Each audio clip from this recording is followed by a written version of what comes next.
Today, my topic is relating to parliamentary sovereignty, India and UK. Parliamentary sovereignty of India and UK पे discussion करने से पहले ये समझना पड़ेगा कि यूके की पार्लियामेंट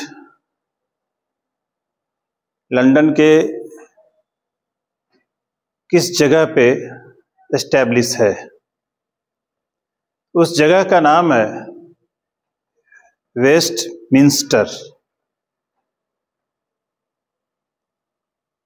वो लंदन का एक प्लेस है और उसी से यूके की पार्लियामेंट डिनोट्स होती है। जैसे अगर हम इंडियन पार्लियामेंट की बात करें तो इंडिया की जो पार्लियामेंट है उस पार्लियामेंट का एक स्पेसिफिक नाम दिया गया है, सेंट्रल विस्टा। और सेंट्रल विस्टा से वो पार्लियामेंट का प्लेस और वो बिल्डिंग और वो पार्लियामेंट दिखता है, समझ में आती है। मैं इसलिए कहना चाह रहा हूं कि अगर आप पार्लियामेंट सॉवरेनिटी की बात कर रहे हैं तो पार्लियामेंट प्रोसीड कैसे करती है, चलती कैसे है, तो उसको समझने में आसानी हो जाएगी। दूसरी बात, जब हम इंडियन पॉलिटी को पढ़ते हैं तो इंडियन पॉलिटी में लिखा हुआ होता है कि India has adopted parliamentary form of government from the Britain. ये बातें लिखी हुई होती है और ये भी लिखा होता है it follow the Westminster model of the parliament. तो इंडिया की जो पार्लियामेंट है, जिस तरह से हमने उसको बताया कि वो सेंट्रल विस्टा है और सॉवरेनिटी को सुरक्षित करने का एक सेंट्रल प्लेस भी है। अब यहां बात आता है कि हम जिस टॉपिक को कवर कर रहे हैं उस टॉपिक में पार्लियामेंट्री सॉवरेनिटी का कंपैरेटिव स्टडी हम करने के लिए जा रहे हैं, जो इंडिया और यूके की पार्लियामेंट्री सॉवरेनिटी के साथ हम कंपेयर करेंगे।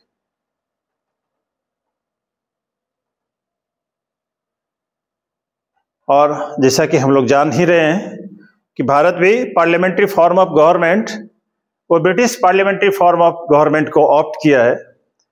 तो दोनों सॉवरेनिटी में सिमिलरिटी क्या है, डिसिमिलरिटी क्या है। तो हम चलते हैं पहले सॉवरेनिटी की तरफ कि सॉवरेनिटी होता क्या है। सॉवरेनिटी का मतलब है free to make the law without any external pressure.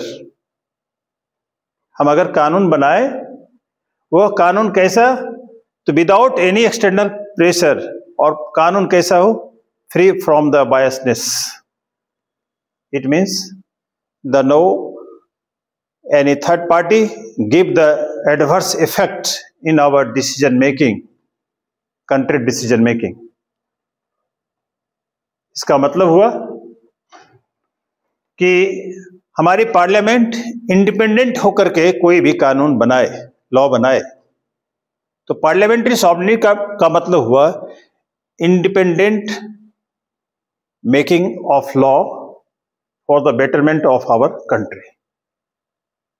अब हम ये बात करें कि क्या ब्रिटिश का पार्लियामेंट सॉवरेन है या नहीं है, तो मैं आपको कह सकता हूं कि ब्रिटिश की पार्लियामेंट सॉवरेन है और फुल्ली तरीके से सॉवरेन है, क्योंकि पार्लियामेंट कैन मेक और अनमेक एनी लॉ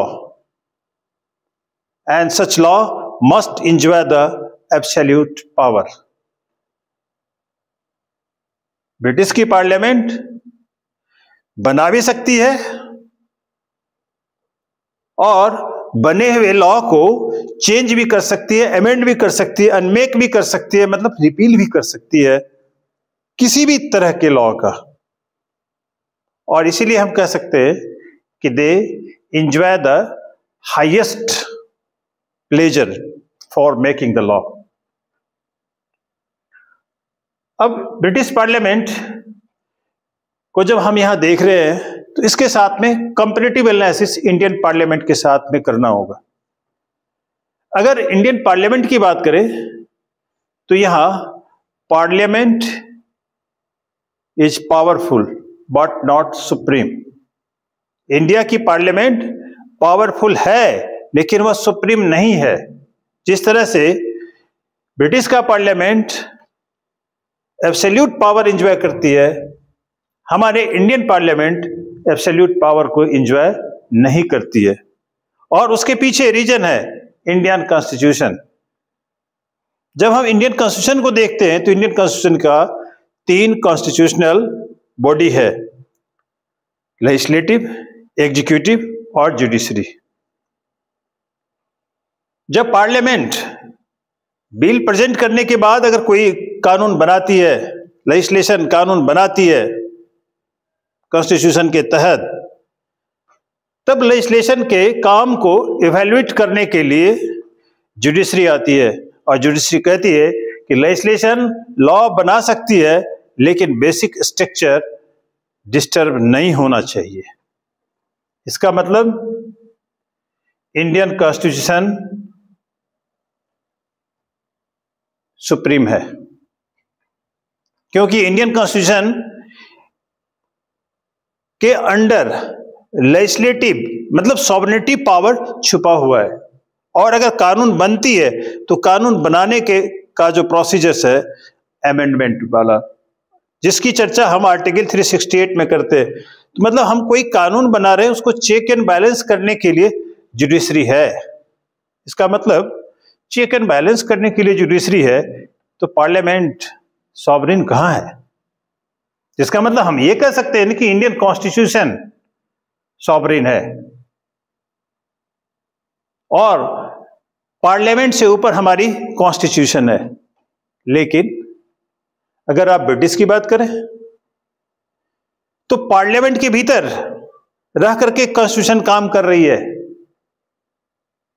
मतलब पार्लियामेंट ब्रिटिश के भीतर अगर देखा जाए ब्रिटिश पार्लियामेंट में, तो पार्लियामेंट कॉन्स्टिट्यूशन को पावर देती है, लेकिन इंडिया में कॉन्स्टिट्यूशन पार्लियामेंट को पावर देती है।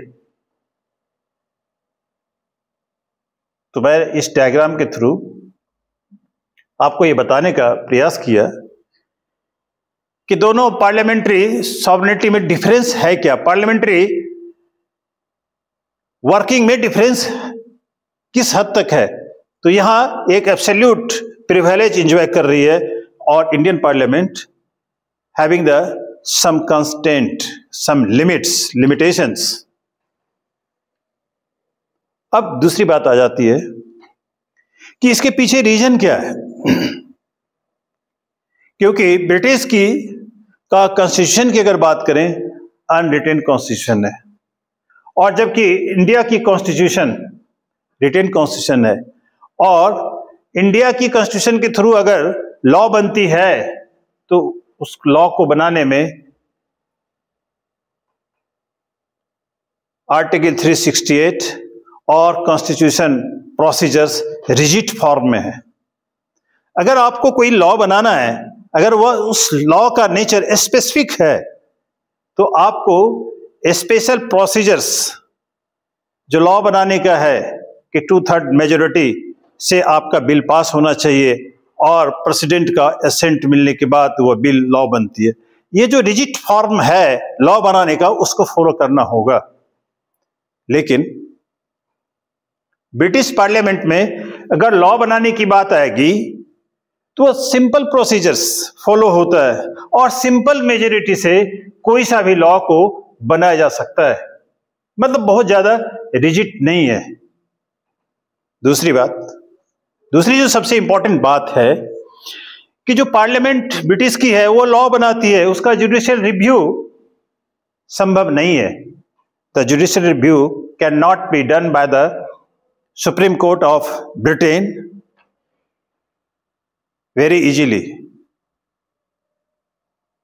Even only administrative power can be evaluated by the judiciary.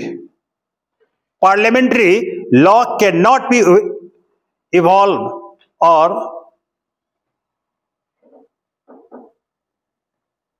determined through the judicial process. अगर हम जुडिशियल एक्टिविज्म की भी बात करें तो जुडिशरी साइलेंट हो जाती है पार्लियामेंट के द्वारा बनाए गए लॉ पे।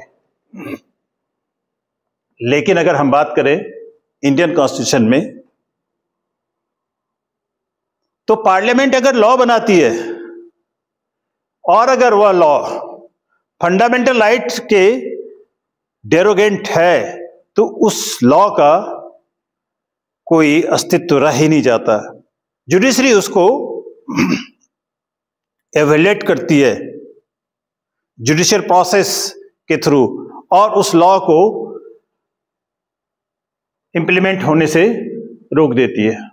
मैं उसी के संदर्भ में एक एग्जाम्पल आपको देना चाह रहा हूं। अभी हाल फिलहाल में ही national judicial appointment commission NGSC act 2014 पास किया गया और उस लॉ में सुप्रीम कोर्ट की जज की अपॉइंटमेंट की भी बात थी और इंडियन पार्लियामेंट ने उस लॉ को बनाया था। क्योंकि पार्लियामेंट सुप्रीम नहीं है, उस पार्लियामेंट के काम को इवैल्यूएट करने के लिए judiciary check and balance system को ऑप्ट करती है। तो सुप्रीम कोर्ट ने कहा कि हमारे यहां जज की अपॉइंटमेंट जो होगी वह हमारी एक स्पेशल प्रोसीजर्स है जिसको कॉलेजियम सिस्टम कहते हैं, उसके थ्रू होगी। पार्लियामेंट्री प्रोसेस के द्वारा बने हुए लॉ जो NJSC के फॉर्म में है उसको हम फॉलो नहीं करेंगे।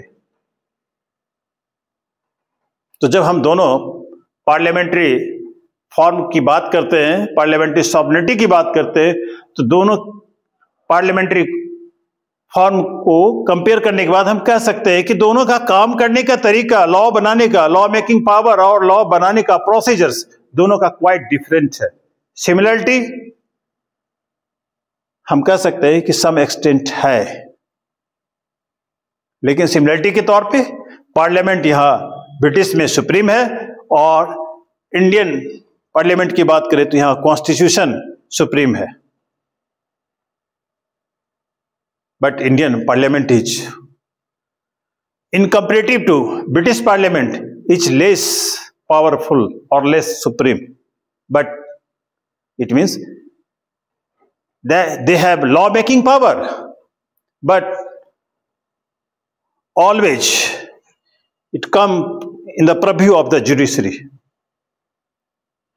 So Indian Parliament does not always enjoy the absolute power of the parliament.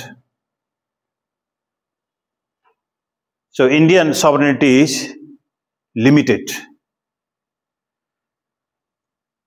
But limited due to the judicial review, due to the basic structure doctrines which is given in the case of Keshavanand Bharati. The Supreme Court decided that through this case the basic structure never be changed when the parliament makes the law.